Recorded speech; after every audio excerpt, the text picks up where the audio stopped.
Followed you everywhere you've been.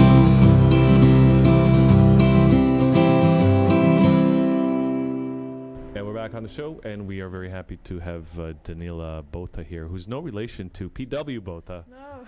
that we were speculating on earlier. It's a really common South African last name. It's like the Smith of South African last names. There's hundreds in the phone book. Okay, so you're from Johannesburg originally, Yes. and now you're living in Toronto? Yeah. How do you like it? Oh, I've been here a long time. I've been here more than 10 years. I do really like Toronto. Yeah. I love how multicultural the city is, and I love how much of everything exists here and how generally open-minded people are.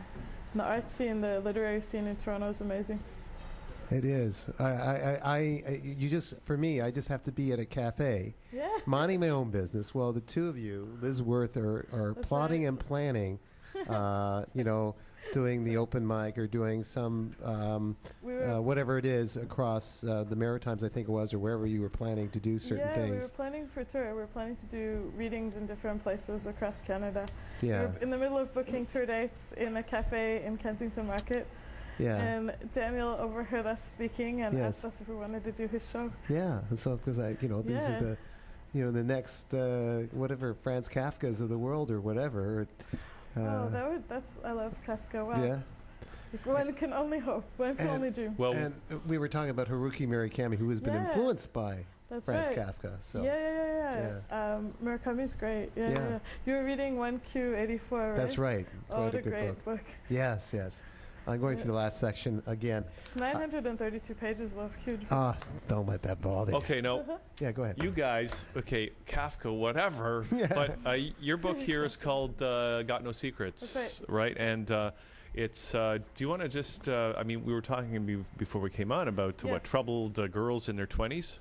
Yeah, it's funny to talk about it now because I have a novel coming out in October, and this came out in 2010. And this so is short stories, these right? are short stories, 12 short stories, about different girls between their teens and their 20s, different really dark things that they went through. I went through my own dark times in my early 20s. I wanted to be as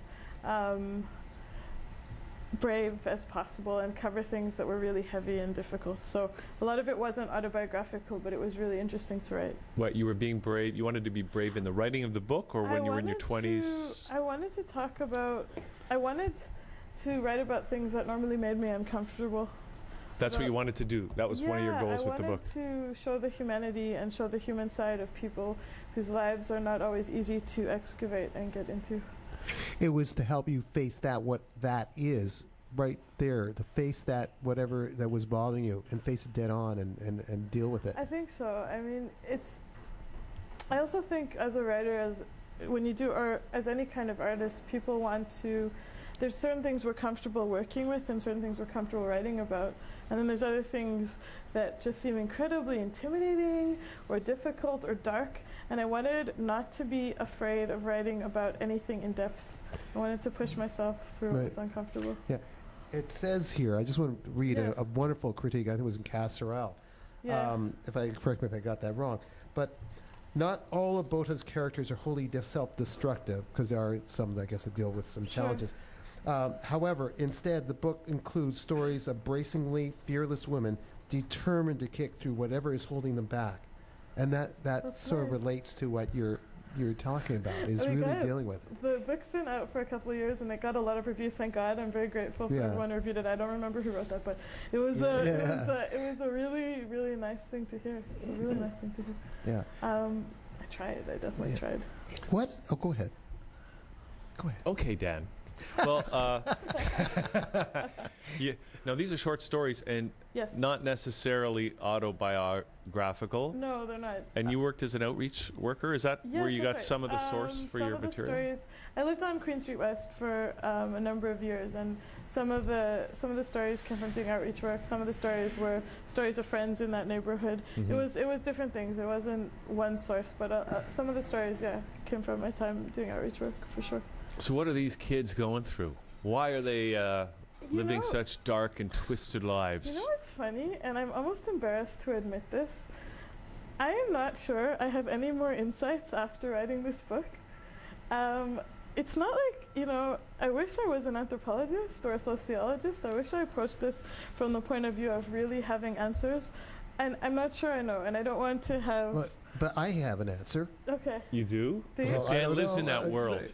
Dan, you're in that world every day. Is it putting the shoe in my mouth? I don't know. But anyways, Oh, no. here's my attempt. Yeah. We're all conduits. I know we hear it's bogus from religion, but it may have something. We're conduits to an energy, a universal energy of some kind here, and you have embraced your talent's been embraced by whatever you've opened yourself up to others and what if situations, and mixed with that is an energy of this whole storyline. Like this girl Colleen, a sickly young girl, Colleen, who has two parents. One is a drug dealer or whatever to make ends meet, to pay for her, in the story Heroin Heights, yeah. yeah, to pay for her dialysis, and her mom is working, who knows, 20 hours a day between the two parents, and it's just that whole thing is this energy that comes out from that. Maybe you didn't personally experience that, but you've seen enough people to develop the what-if situations in their storyline. Some of the stories were set in South Africa, and the story Heroin Heights was set in Hillbrow, which is a really rough neighborhood in downtown Johannesburg. And there's a lot of stories that are very similar to Colleen's stories. That story came more out of research and reading about what these places are like and speaking to people who had been there than from direct connections. But I guess. But it all works. That I counts. Hope so. I hope so. That's really nice. Thank you. And how and what? How did you meet these people? That you just went out and looked for them? Yeah, the research process, I guess, for any writer is interesting. I interviewed a lot of drug dealers for this book, and I had a drug dealer read the first story in the book. Is called Paradox, and I had a drug dealer read parts of it and go, no, we don't call heroin that. We call it a flap of heroin. And she crossed it out. She was one of the kids I worked with at one of the outreach organizations that I worked with, but she used to deal drugs to half of downtown Toronto, and she went through things and went, no, we don't talk like that, we don't talk like that. No, it's not like that, it's not like that. So she gave you the verbiage, she gave you the words, and you used them. So I hope it read as authentic. I interviewed a lot of people, I spoke to a lot of people. And then I guess the thing that I would want people to feel the most in this book is empathy and compassion and an understanding of the idea that they're people, we're all people. Yeah. And it's only slight circumstances that change something from being a really horrific thing that we read in the newspaper to something that could happen to us or someone we love. I want people to understand that the links are closer than we think, you know? Now, you said you've came away from this project not really having any insights about it, right? But I'm just wondering if maybe not insights, but is there room for redemption for a lot of these characters, or do they even need to be redeemed? Oh, it's a great question. What a great question. Depends on what you mean by redemption. I think it's funny, my dad asked me that too, because I have a novel coming out in December, and I just finished another collection of short stories, and I'm going to start another novel soon. The publishing process takes a long time. From the time you sign a publishing contract to the time it comes out, it's usually 2 years. Yeah. So when authors are promoting a product, it's often, there's a gap of 1 or 2 years at least. But my dad was saying to me, you should have some of these characters recur in something else, you know, if any of them live. You know, if you think that they'd be alive, you should have them recur. So yeah, for some of them probably. Like there's a story, Lucky, that is the second last story in the end of the book, and it's about it's based on a shooting that happened in the States. I read this article in People magazine of all places, about this teenage girl and her boyfriend, and they came from this really fundamentalist Christian background in the Midwest, and her parents wouldn't allow them to see each other, and they shot her parents. This like beautiful teenage blonde 16-year-old all-American looking kid shot her parents. Oh my. You know, and I wanted to I wanted to push through these really difficult things, like I was saying before, but in the case of a person like that, I'm not sure. You could have personal growth that way. You could have redemption, like you could have I mean, you get older. Everybody gets older, and they usually get a little wiser. Yeah, I feel like some of these characters will come out on the other side. Like I feel like Mackenzie in Jesus Was a Punk Rocker will come out on the other side of this. I feel like some of them will. I hope so. How did you get involved? You are in the punk scene too, or you were? Because I think something I read somewhere that you and I love that kind of music, and I used to love that kind of music when I was younger. I did a lot of publicity for bands, and I did a lot of music journalism, and I did a lot of that kind of stuff. I used to do music when I was really young, but not really punk music, but stuff that was punk influenced. It's a great genre of music, really expressive. I think, especially for this book, that my influences were more musical than literary. I think like I was doing an interview the other day, and someone asked me what book that I read that made me want to write this. And it's true, like there are authors like Heather O'Neill, her writing changed my life, or Zoe Whittle's writing changed my life. And now, as someone who's a little older, I have a lot more literary influences, but when I wrote this, I would say like Black Flag was a big influence. Or the Ramones were a big influence. the Ramones, yes. Yeah. So, Well, they probably gave you that title, right? Jesus Was a Punk Rocker. No, but it does sound like a Ramones Right? title, It is right? Sheena is a punk Sheena rocker. is a punk rocker. Yeah. No, actually, that story came from when I was about 19 or 20. I had a friend who,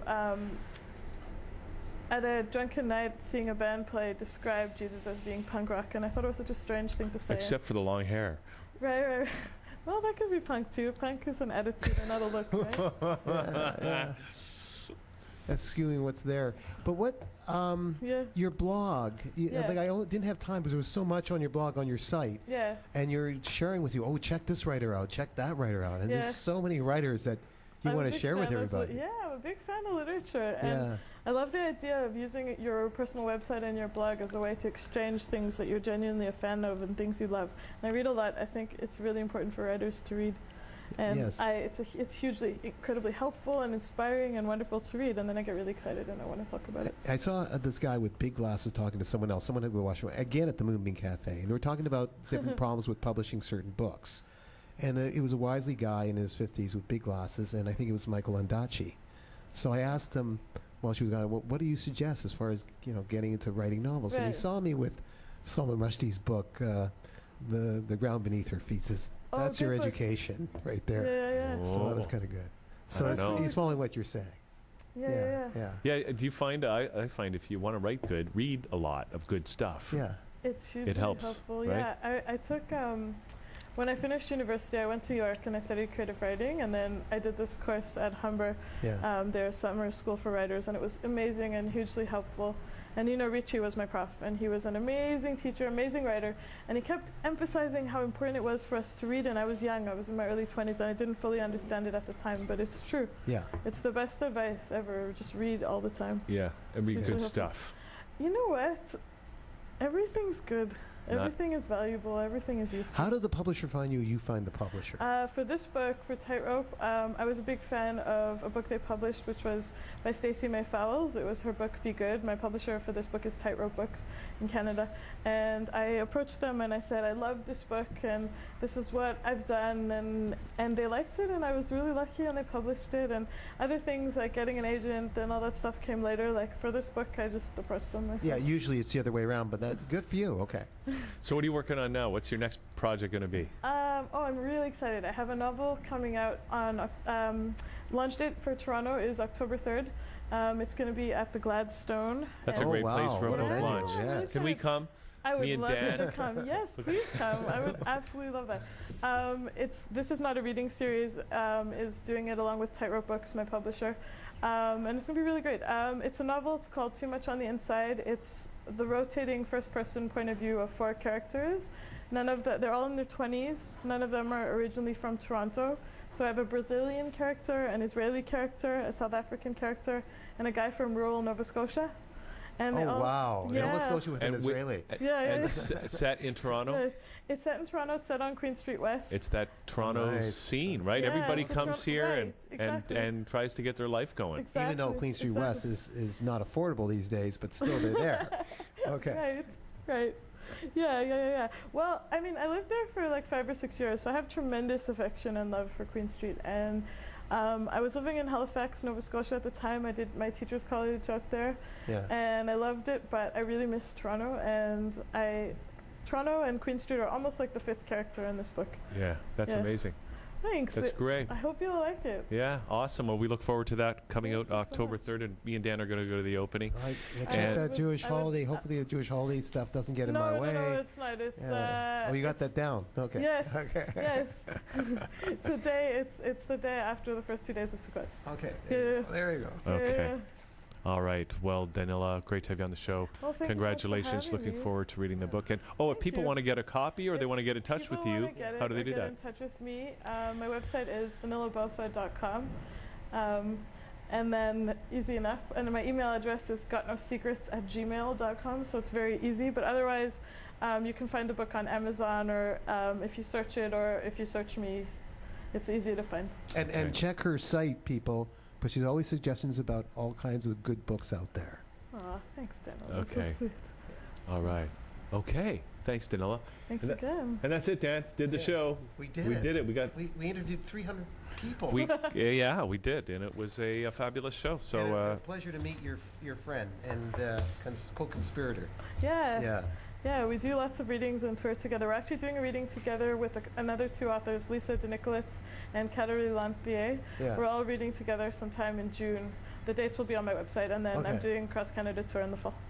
fabulous. Nice. Yeah. Nice. Okay. All right. Thanks So again. that's it, everybody. Thanks for tuning in. We'll see you tomorrow for more Liquid Lunch right here on ThatChannel.com. See you then.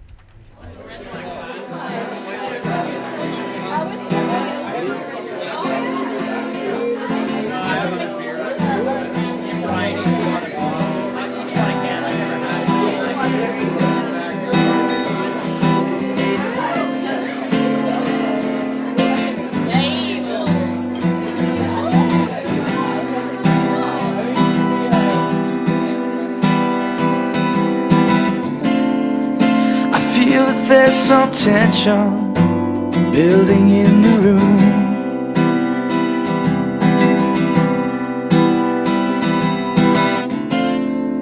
The chances are you'll tell me that it wasn't you.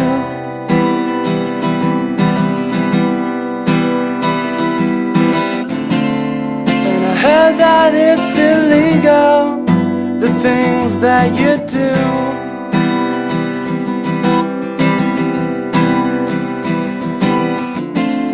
And your eyes are saying something, but your lips won't move.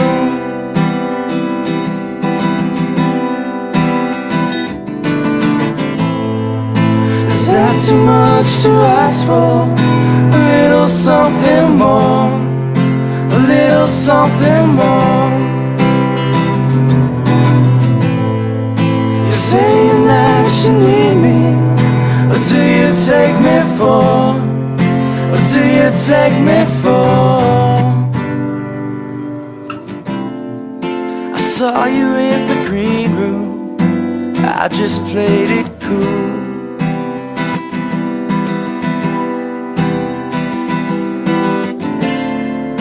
You introduced me to your simple point of view.